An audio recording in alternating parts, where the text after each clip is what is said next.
नेताजी के नेतृत्व में चले उस पूरे अभियान को स्मरण करते हुए मैं नेताजी सुभाष चंद्र बोस को उनके योगदान के लिए पूरे प्रदेश वासियों की ओर से कोटि कोटि नमन करता हूं। आज के इस समारोह में उपस्थित लखनऊ की महापौर श्रीमती सुषमा कड़कवाल जी, माननीय विधायक श्री नीरज बोरा जी, विधान परिषद सदस्य श्री अवनीश सिंह जी, अंगद सिंह जी, श्री लालजी प्रसाद निर्मल जी, आज के इस कार्यक्रम में उपस्थित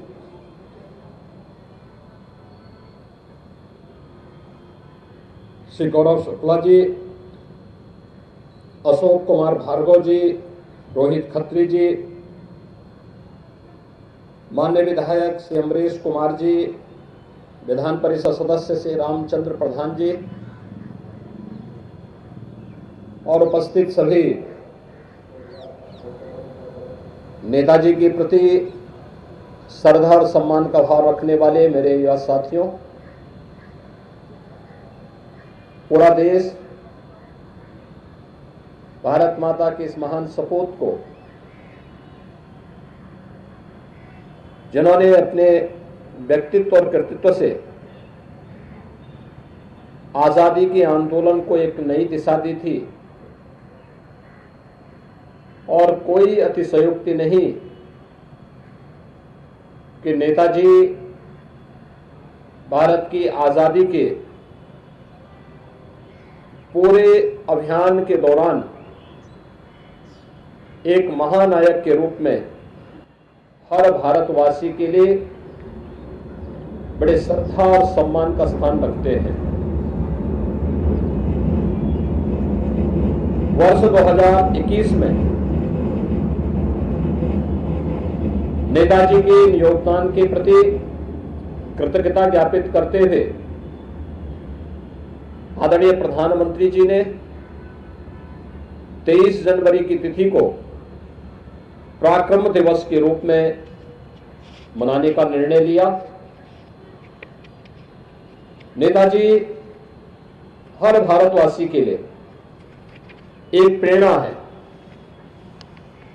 राष्ट्र के प्रति निष्ठा का भाव, असीम साहस, वीरता और निस्वार्थ सेवा को सम्मान देने की प्रेरणा नेताजी के व्यक्तित्व से पूरे भारतवासियों को प्राप्त होता है। जब व्यक्ति जो बोलता है उसके अनुसार आचरण करता है तो उनका आह्वान एक मंत्र बन जाता है। देश की आजादी के पूरे आंदोलन के दौरान भारत की आजादी के लिए नेताजी के द्वारा किए गए आह्वान कि तुम मुझे खून दो, मैं तुम्हें आजादी दूंगा, ये पूरे भारत के नागरिकों के लिए यह एक मंत्र बन गया था। खासतौर पर युवाओं के अंदर इस नारे ने ऐसा जादू फैलाया कि देखते ही देखते ब्रिटिश हुकूमत को नेताजी को नजरबंदी और कैद करने की दिशा में आगे बढ़ना पड़ा था। लेकिन उनकी नजरबंदी से निकलते हुए नेताजी ने दुनिया के उन तमाम देशों में जाकर के, जर्मनी में, जापान में और दुनिया के अन्य अनेक देशों में जाकर के भारत की आजादी के लिए न केवल उन देशों के सहयोग से बल्कि युवाओं के लिए अपने संदेश के माध्यम से भी वे एक प्रेरणा भरते रहे। आज जब हम सब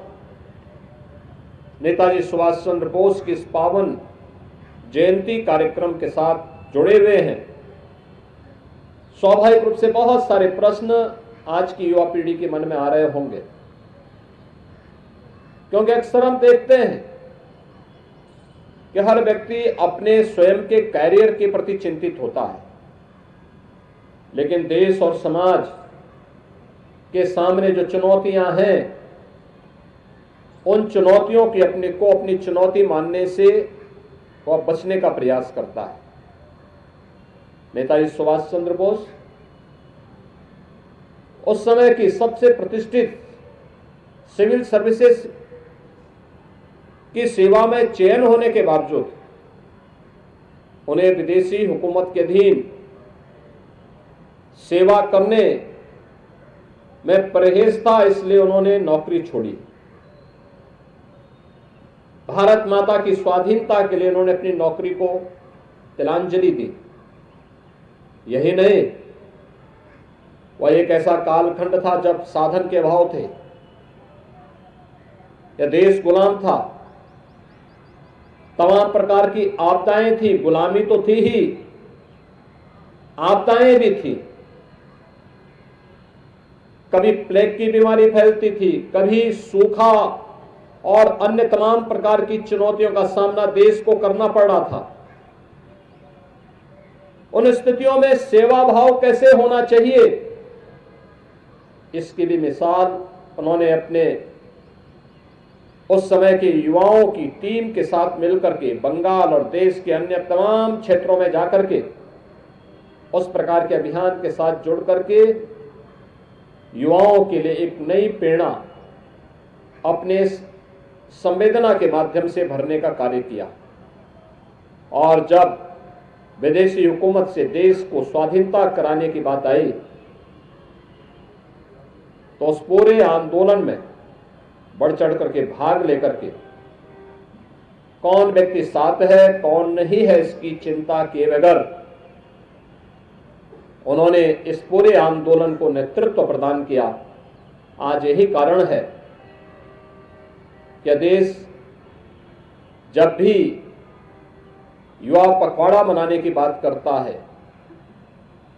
तो स्वामी विवेकानंद की पावन जयंती से लेकर के नेताजी सुभाष चंद्र बोस की पावन जयंती तक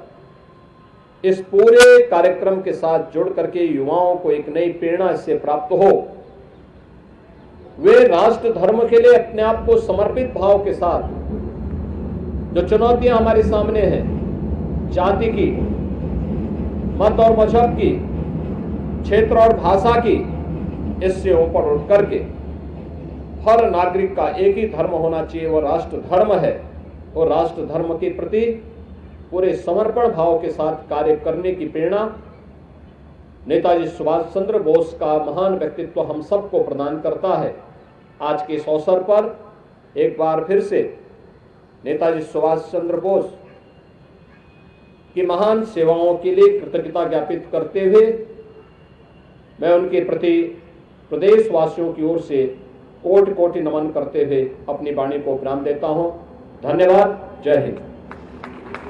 धन्यवाद। अब मैं आग्रह करता हूं कि रोहित खत्री जी